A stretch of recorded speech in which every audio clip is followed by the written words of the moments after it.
ख़बर शामिल कंदासीं। चीफ जस्टिस उमर अता बंदियाल जी सदारत हेठि जुडिशल कमीशन जो इजलास थियो आहे। अहम ख़बर अवां सां शेयर कयूं पिया। इजलास जे हवाले सां अवांखे ॿुधायूं पिया जस्टिस आमिर फारूक खे chief justice Islamabad high court मुक़रर करण जी सिफ़ारिश कई वई आहे।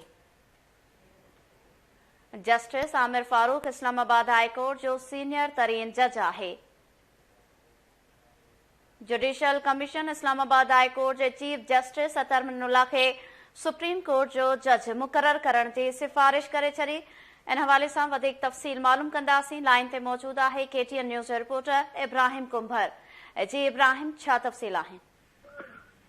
जी बिल्कुल, चीफ जस्टिस उमर अता बंदियाल जी सरबराही में जुडिशल कमीशन जो इजलास थियो आहे। Judicial commission Islamabad high court जे सीनियर तरीन जज जस्टिस आमिर फारूक के इस्लामाबाद हाई कोर्ट जो चीफ जस्टिस मुक़रर करे छॾियो आहे।